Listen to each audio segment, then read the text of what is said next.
Bonjour Anthony. Bonjour. Reparlons donc du bombardement de cette école dès les premiers jours de la guerre, l'école de Minab, dans le sud de l'Iran, dans le cadre des frappes menées par les États-Unis et Israël. C'était donc samedi. Oui, je vous indiquais en début de semaine que les vidéos authentifiées et les images satellites avaient permis de déterminer l'emplacement de cette école, à savoir celle qui jouxtait donc un des bâtiments militaires qui appartenait au corps des gardiens de la Révolution. Alors toujours à partir de l'étude de ces vidéos authentifiées, de ces images géolocalisées, de ces images satellites, de ces témoignages, eh bien, nos confrères du Guardian ont pu, voici les vidéos que je vous montrais notamment, nos confrères du Guardian ont pu établir un fil du récit un peu plus précis de ces événements et notamment le fait que le bombardement aux questions aurait eu lieu entre 10h et 10h45. Samedi, on rappelle que les bombardements ont commencé dès 10h. Il aurait donc détruit le bâtiment et fait des dizaines de morts pour des filles âgées entre 7 et 12 ans.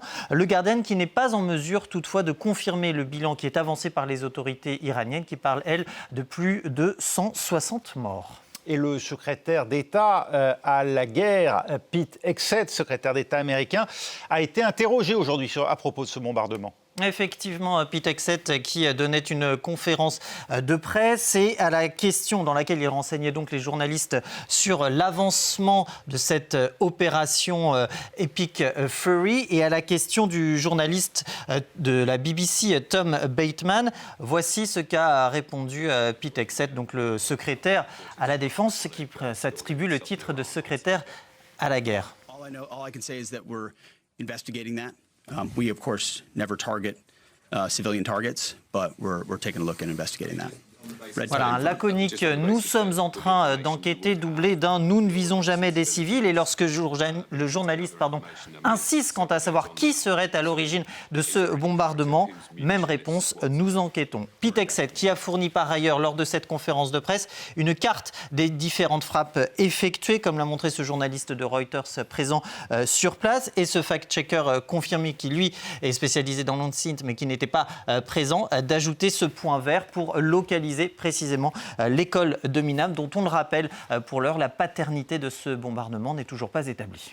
De leur côté, Anthony, les médias iraniens ont largement couvert les obsèques de ces jeunes filles et les autorités ont ces derniers jours publié une photographie aérienne des tombes, photo qui a d'ailleurs donné lieu à une véritable campagne de désinformation. Effectivement, ce cliché, c'est celui-ci où on voit des pelleteuses à l'œuvre et où la terre, vous le voyez, a déjà été creusée pour pouvoir inhumer les corps, les cercueils. On compte environ 80 trous actuellement. Une photo qui a été publiée sur X par le chef de la diplomatie iranienne, Abbas Araghchi, une photo dont l'authenticité a été mise en doute par des comptes notamment, mais pas seulement, d'influenceurs d'extrême droite. On a par exemple ce compte qui voit directement la main de l'intelligence artificielle, qui évoque même le fait que ce ne serait pas une photo d'Iran, mais une photo plus précisément d'Indonésie, à Jakarta, prise en 2021 pour enterrer les victimes du Covid-19. C'est une thèse d'ailleurs qui a été reprise, et pas qu'une fois,